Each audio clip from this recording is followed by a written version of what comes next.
بسم الله الرحمن الرحيم. الحمد لله رب العالمين، والصلاة والسلام على أشرف الأنبياء والمرسلين نبينا محمد وعلى آله وصحبه أجمعين. أولا الحمد لله عز وجل الذي جمعنا في هذا المكان المبارك، ثم الشكر لكم أيها الحضور الكبير، مشايخ القبائل، الأعيان، رجال أعمال. حرب العزيزة، حرب الإباء، حرب الشموخ، حرب الفخر. ممنون لكم أخوانكم أبناء الحنانية، ممنون لكم، يقدرونكم، شكر الله لكم، بارك الله لكم في أموالكم وأهليكم وأولادكم. أبنائكم الحنانية بدأوا المبلغ، وأعلن باسمهم عن قفل المبلغ.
أعوذ بالله من الشيطان الرجيم.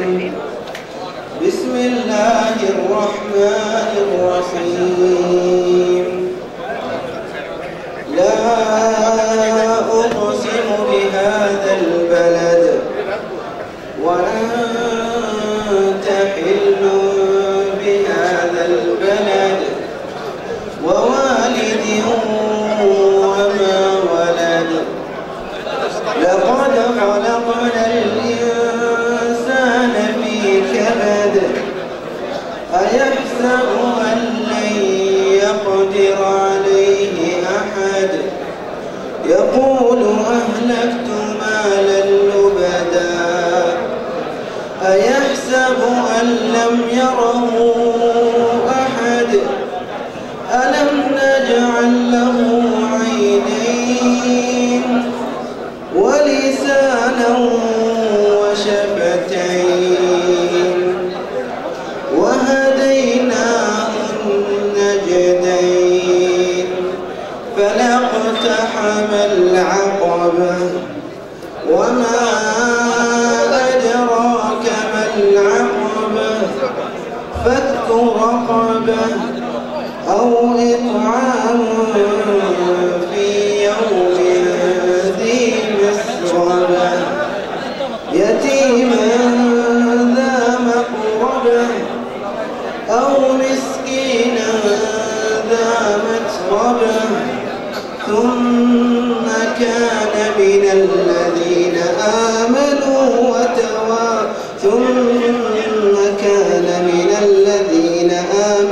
وتواصوا بالصبر وتواصوا بالمرحمة.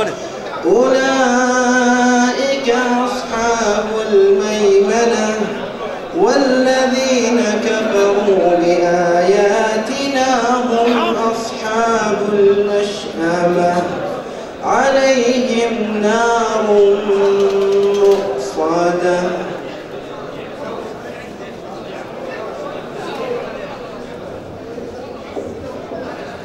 بسم الله الرحمن الرحيم.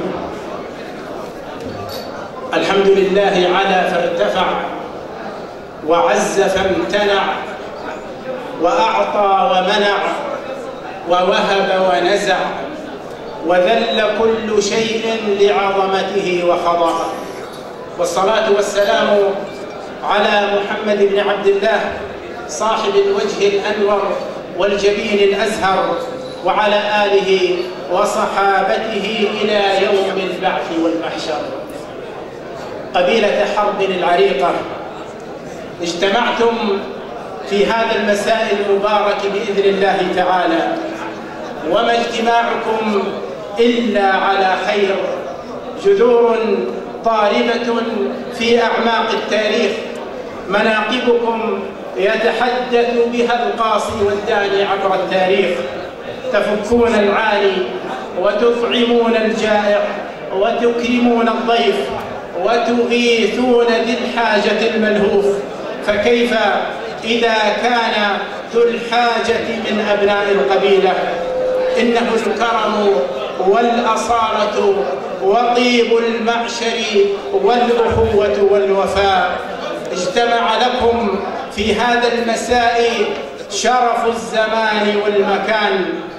فبعد صلاة الجمعة ارتفعت الأكف ولهجت الألسن دعاء بتحقيق الغاية واجتماع المطلوب لابن القبيلة زكريا الحنيني الحربي. والمكان أيها الإخوة هو مهاجر النبي صلى الله عليه وسلم، طيبة الطيبة، في هذا الوطن الغالي، وطن الحزم والعزم، بقيادة خادم الحرمين الشريفين الملك سلمان بن عبد العزيز، الذي يجدد له أفراد القبيلة البيعة والولاء والطاعة، ويبرؤون إلى الله من كل من يمس أمن هذا الوطن، ويقفون صفا واحدا مع قيادتهم، ويتضرعون إلى المولى عز وجل أن ينصر جنودنا البواسل في الحد الجنوبي، وأن يثبت أقدامهم ويربط على قلوبهم، إنه سميع مجيب. أيها الأخوة الأكارم، الآن مع كلمة للشيخ الدكتور مسعد بن مساعد الحسيني الحربي.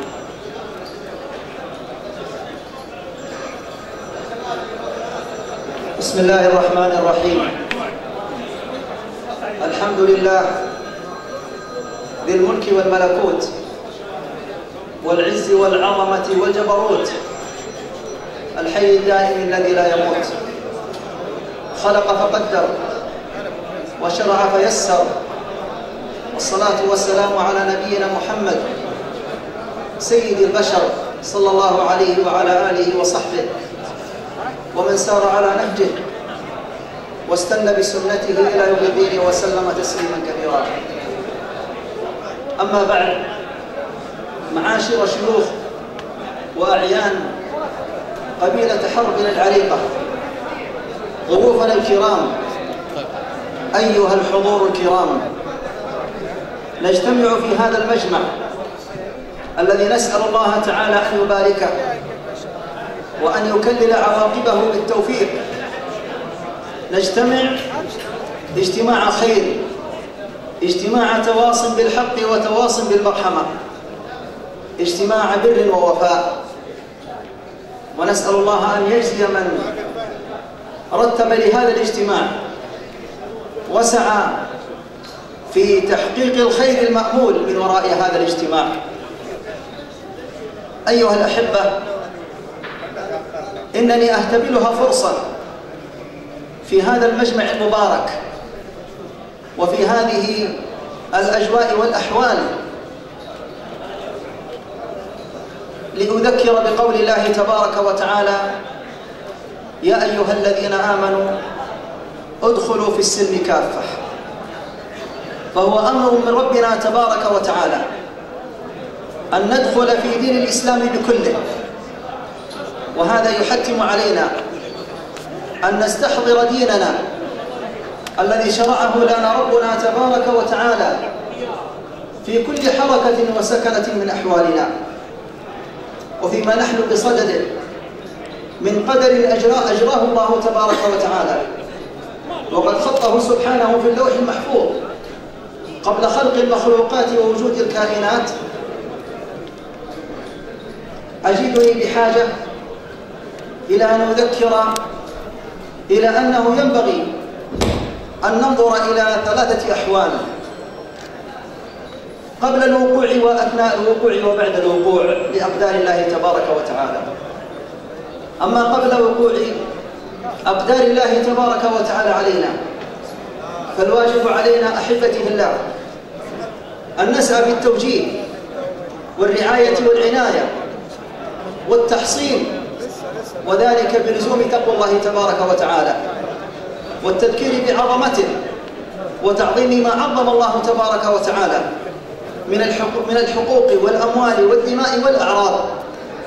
وينبغي أن يكون هذا ديدننا نذكر به في كل مجامعنا، فإن الدفع أسهل من الرفع كما يقال، والوقاية خير من العلاج. أيها الأحبة، كم نجتمع لعلاج ما يصيبنا من أقدار الله تبارك وتعالى، ولكننا والله بأمس الحاجة إلى أن نجتمع اجتماعات تحصينية، وخصوصا وأنتم معاشر شيوخ القبائل في مقام المسؤولية، أن تركزوا على جانب التحصين لمن ولاكم الله تبارك وتعالى أمرهم، وذلك تحذيرا لهم من الوقوع في أضرار الشبهات والشهوات، الشبهات المزلة والشهوات المضلة، لئلا تزل قدم بعد ثبوتها.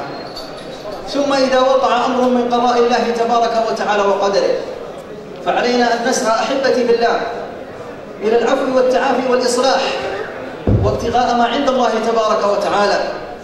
والله تبارك وتعالى يقول: فاتقوا الله وأصلحوا ذات بينكم. ويقول سبحانه: فمن عفا وأصلح فأجره على الله. فينبغي أن نتعافى الحدود فيما بيننا، وأن يكون العفو ديدننا ابتغاء ما عند الله تبارك وتعالى. يقول النبي صلى الله عليه وسلم: تعافوا الحدود فيما بينكم. فينبغي السعي للإصلاح والعفو ابتغاء ما عند الله تبارك وتعالى. ثم الحالة الثالثة: إذا استقر قضاء الله وقدره ولزم ما لزم، فعلينا أن نستحضر أن المؤمن للمؤمن كالبنيان يشد بعضه بعضا. نستحضر ما جعل الله تبارك وتعالى بيننا من رحم، ما جعل الله تبارك وتعالى بيننا من وشائج وأخوة تستدعي منا أن يقف بعضنا مع بعض.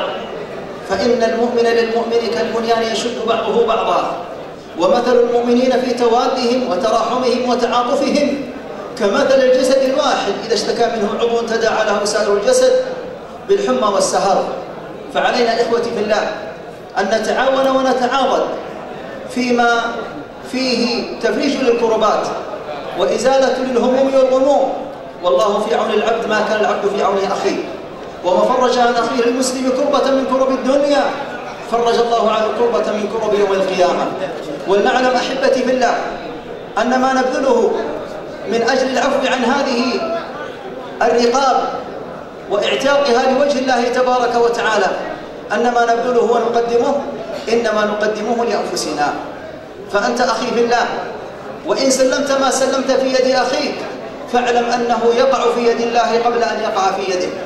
يقول النبي صلى الله عليه وسلم: إذا تصدق العبد من نفقة طيبة ولا يقبل الله إلا الطيب فإن الله يضعها في يده فيربيها لأحدكم فيربيها كما يربي أحدكم فلوة حتى تكون مثل الجبل.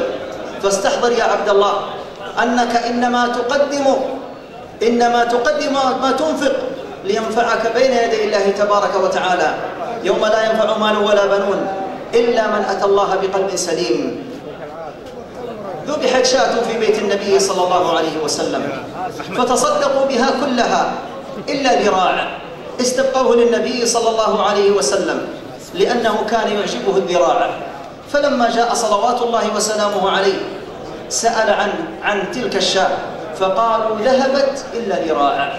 فقال: بقيت إلا ذراع، لأن ما أنفق هو الباقي، وما أكله الإنسان فأفناه هو الذي يذهب، على حد قول النبي صلى الله عليه وسلم: ابن آدم تقول مالي مالي وإنما لك من مالك ما أكلت فأفنيت، أو لبست فأبليت، أو تصدقت فأبقيت، وما سوى ذلك فذاهب وتاركه للناس. أحبتي بالله، الخير فتنافسوا فيه وأنتم أهله وأهل الوقفات المشهودة، فابذلوا ما بوسعكم من أجل إعتاق رقبة أخيكم. أسأل الله تبارك وتعالى أن ينور بصائرنا وأن يرغبنا فيما عنده، وأسأل الله تبارك وتعالى أن يكلل المساعي بالتوفيق، وأن يجزي من بذل ويعين من تحمل، وأن يكلل المساعي بالتوفيق إنه سميع مجيب. وصلى الله وسلم وبارك على نبينا محمد وعلى آله وصحبه أجمعين. دمتم بخير، والسلام عليكم ورحمة الله وبركاته.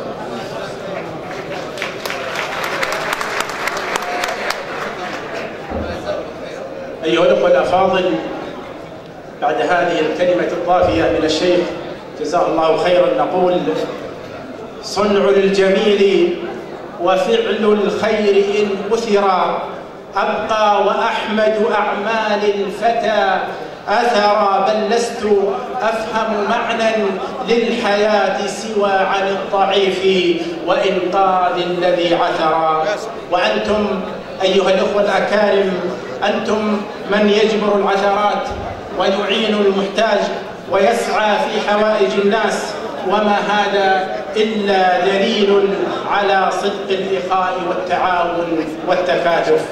الآن مع إعلان التبرعات من مشايخ القبائل سيمر أحد منظمي الحفل باللاقط، وعلى الشيخ أن يذكر اسمه والمبلغ المتبرع به. أبو ركان الحربي. كفو كفو كفو كفو يا حرب يلي ما خفوا، والحانمي عدو قفوا، واهل المكارم والعفو. ظفر ظفر ظفر ظفر يا حرب يحزم الظهر، في ليل ولا في عسر رجالكم كل السطر. ويزهن الفخر الفاعلين الثابتين المحسنين السابقين القايلين الطايلين العارفين القايدين. افخر ويزهن الفخر، نفخر ويزهن الفخر. اهل الفعول الثابتات الواضحات البينات الباقيات العامرات الرادعات الفاخرة. يا حربان صيت الرقا من فوق اقوت من هقا، ولا النقا ولا التقى واهل المعاني تبلقا.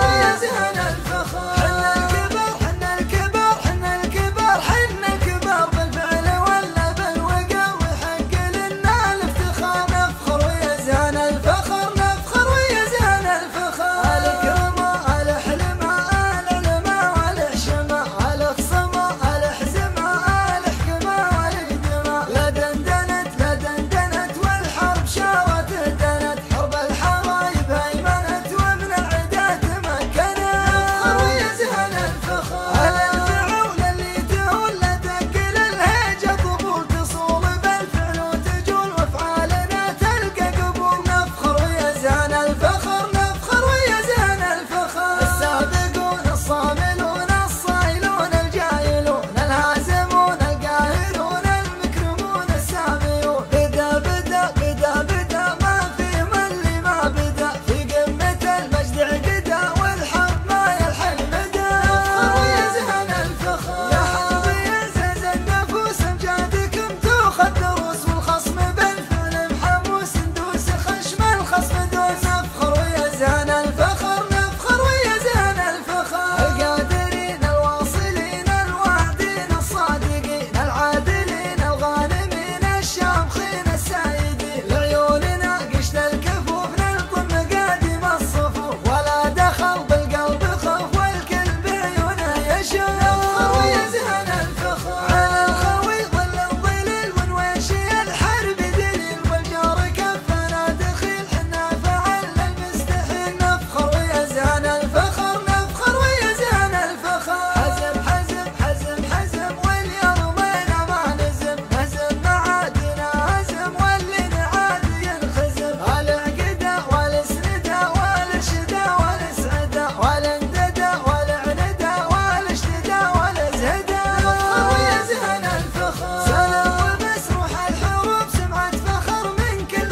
صوت تتعلى كل الشعب، والاسم واضح ومحسوب. نفخر ويزهن الفخر، نفخر ويزهن الفخر. نفخر ويزهن الفخر، نفخر ويزهن الفخر. نفخر ويزهن الفخر، نفخر ويزهن الفخر. شوف هدف كريتاد يوسع إلى المسير مال المواقف العظيمة خير وقفة عظمة يا شرد أفكاري تهادي واستعد إلى المسير مال المواقف العظيمة خير وقفة عظمة اليا بدالي لازمي غنيت بصوت الشعر وقت المواقف ماني بحاجة لشرح معلمة لعيون حرب أقف وأنا شاعر وفكري ما يحير عقب صبي إلا وقف ما شاش راسه واحتمى ما شاش راسه واحتمى مشاعري في مدح حرب قودة سلك الحرير والشعر وش قيمتك أنا بربعي ما استمع ربعي مقابس الظفر ربعي على السيف الشطير اليا ذكرت امجادهم فكري على الجز لازمة والشعر لا قلت بهم يروي محادب الضمير وبغيرهم ما يبلغ الغاية ولا يقطع ضم الغاية ولا يقطع ضم ربعي حزام المرجلة عز الخوي عز القصير حرب الفخر ماضي وحاضر طالت عنان السما من السنين الأولى يوم المعارك تستدير وقفاتنا يشهد لها المبصر ويرويها العمى في سيفنا وفعلنا ولا لنا فيها خشير ما نبطش إلا بالدول خلى الحمى لا الحمى خلى الحمى لا الحمى وبحاضر الدنيا شيوخ وضاعنا ما هو قصير كم موقف وموقف شاهد ما هو بيمكن ربما في كل محفل قسمنا يحسب له الشيء الكثير ولا ما تخطي الحرب إليها من رمى كبيرنا بين العرب للعرف والنخوة سفير وصغيرنا على الكرم والطيب والهمان ما والطيب والهمان ما اي والله افخر باسم حرب وما له بعيني نظير وافخر بعد في كل شخص اسمه الاسم حرب انتمى واللي يبي كلمة نعم بافعال ربعي يستنير من ماضي الدنيا وهم للمجد والعز زعما ما يدور ابن الزمن فالوقت الاول والاخير الحرب يلا خالقه يرقى سما يرقى سما يرقى سما يرقى سما يا شرد افكاري تهادي واستعد الى المسير مال المواقف العظيمة خير وقفة عظمة اليا بدالي لازمي غنيت بصوت الشعر وقت المواقف ماني بحاجة لشرح معلمة لعيون حرب أقف وأنا شاعر وفكري ما يحير عقب صبي إلا وقف ما شاش راسه واحتمى ما شاش راسه واحتمى مشاعري في مدح حرب قودة سلك الحرير والشعر وش قيمتك أنا بربعي ما استمع ربعي مقابس الظفر ربعي على السيف الشطير اليا ذكرت امجادهم فكري على الجز لازمة والشعر لا قلت بهم يروي محادب الضمير وبغيرهم ما يبلغ الغاية ولا يقطع ضم الغاية ولا يقطع ضم ربعي حزام المرجلة عز الخوي عز القصير حرب الفخر ماضي وحاضر طالت عنان السما من السنين الأولى يوم المعارك تستدير وقفاتنا يشهد لها المبصر ويرويها العمى في سيفنا وفعلنا ولا لنا فيها خشير ما نبطش إلا بالدول خلى الحمى لا الحمى خلى الحمى لا الحمى وبحاضر الدنيا شيوخ وضاعنا ما هو قصير كم موقف وموقف شاهد ما هو بيمكن ربما في كل محفل قسمنا يحسب له الشيء الكثير ولا ما تخطي الحرب إليها من رمى كبيرنا بين العرب للعرف والنخوة سفير وصغيرنا على الكرم والطيب والهمان ما والطيب والهمان ما اي والله افخر باسم حرب وما له بعيني نظير وافخر بعد في كل شخص اسمه الاسم حرب انتمى واللي يبي كلمة نعم بافعال ربعي يستنير من ماضي الدنيا وهم للمجد والعز زعما ما يدور ابن الزمن فالوقت الاول والاخير الحرب يلا خالقه يرقى سما يرقى سما يرقى سما يرقى سما ما يدور ابن الزمن فالوقت الاول والاخير الحرب يلا خالقه يرقى سما يرقى سما يرقى سما يرقى سما